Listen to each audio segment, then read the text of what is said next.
सभी को नमस्कार। कल पॉलिटिकल साइंस का रिजल्ट आया, उसके बाद एक बड़ी बहस छिड़ गई। कोई कहता है कि कोचिंग नहीं करें, कोई कहता है कि बच्चे पढ़ाई नहीं करते, कोई कहता है कि पेपर बहुत स्तरहीन था, बहुत कठिन था। अलग अलग प्रकार की बहसें हैं और ये चलेंगी कुछ दिनों के लिए। मेरे पास बहुत सारे बच्चों के मैसेज थे कि सर क्या हमें पॉलिटिकल साइंस या स्कूल व्याख्याता की अब तैयारी छोड़ देनी चाहिए।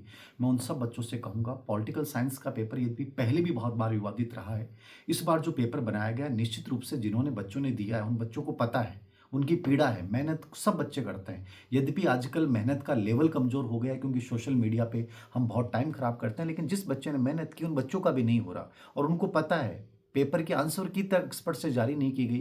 तो इसमें तो कोई दो राय नहीं है कि पेपर फ्रस्ट्रेशन में बनाया गया था। और जो आरपीएससी का एक मानक होता है पेपर बनाने का कि 30% स्टैंडर्ड के प्रश्न होंगे, 30% औसत होंगे, 30% 20% ईजी प्रश्न होंगे, वो कंप्लीटली उस पूरे मानक की अवहेलना करता है। आरपीएससी निश्चित रूप से बदलाव लेके आए, यूपीएससी के पैटर्न पे जाए, स्वागत है और करना भी चाहिए। हम खुद चाहते हैं कि किसी कोचिंग वाले बच्चे का सिलेक्शन नहीं हो, बच्चे के सेल्फ स्टडी वाले का हो, कोई दिक्कत नहीं है। लेकिन आप पेपर को इस प्रकार से मॉडरेट कीजिए ना कि चाहे वो बच्चा सेल्फ स्टडी करेगा तो उसको कम से कम एक दिशा तो मिलेगी।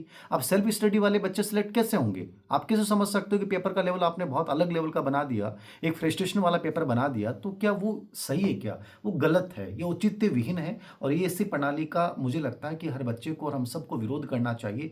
पेपर बहुत अच्छे बनाइए, आपको जो चीज़ें शामिल करनी है, अच्छी लेवल की किताबें शामिल करनी है, यूनिवर्सिटी लेवल की किताबें शामिल करनी है, नवीन प्रासंगिक बिंदु शामिल करने कीजिए। लेकिन इसका मतलब ये नहीं है कि आप एक मजाक बना दें। और नंबर दो, जो पॉलिटिकल साइंस वाले बच्चे कह रहे हैं कि सर हम प्रिपरेशन छोड़ दें, गलत बात है। एक रिजल्ट से एक पेपर खराब हो जाने से आप छोड़ देंगे, या इसका मतलब आप तो पलायन कर रहे हैं। वैकेंसियाँ डबल होके आएँगी आपकी। आपको निश्चित रूप से गजब मेहनत करनी चाहिए और इस चीज़ को चुनौती के रूप में लीजिए। मैं नहीं कहता कि आपको जहाँ लगता है कि मुझे यहाँ से मार्गदर्शन मिल रहा है, ले लीजिए। लेकिन कहीं न कहीं अपने आप को विश्लेषण की ओर लेके जाना पड़ेगा। यूपीएससी वाले पैटर्न को आपको थोड़ा-सा समझना पड़ेगा। प्लस एग्ज़ाम हॉल में भी पेपर जब बहुत हार्ड आ जाता है, तो बैलेंस कैसे बनाएँ, ये चीज़ें भी आपको धीरे-धीरे समझनी पड़ेंगी। इमोशनल इंटेलिजेंस का आपको कहीं न कहीं प्रयोग करना पड़ेगा।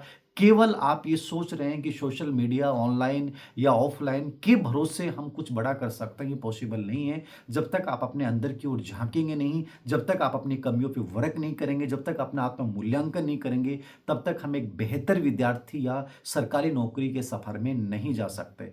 तो 2 से 3 बातें हैं जिन पे हम सबको ध्यान देने की ज़रूरत है। आरपीएससी को भी इस पे आत्मनिरीक्षण करने की ज़रूरत है कि इस प्रकार का लेवल कतई बच्चों के लिए और आरपीएससी और राजस्थान तीनों के लिए नुकसानदेह, ये सही नहीं है। आपको स्कूल व्याख्याता सिलेक्ट करने हैं, आपको कोई ऐसे लोग सिलेक्ट नहीं करने हैं जो मतलब ज्ञान से परे हट के जवाब दें, ऐसा कोई मतलब ही नहीं है। तो कहीं न कहीं हम सबको अपने अंदर झाँकें और बच्चों से मैं कहूँगा कि निराश ना हों। एक परीक्षा परिणाम आपकी ज़िंदगी के दरवाजे बंद नहीं करता है। कुछ एक नई आत्म चेतना के साथ फिर से खड़े होने की आप लोगों को ज़रूरत है। और बाकी भी स्कूल व्याख्याता के अभ्यर्थियों से मेरा निवेदन है कि इस बात को अपने ऊपर इतना हावी ना करें। धन्यवाद।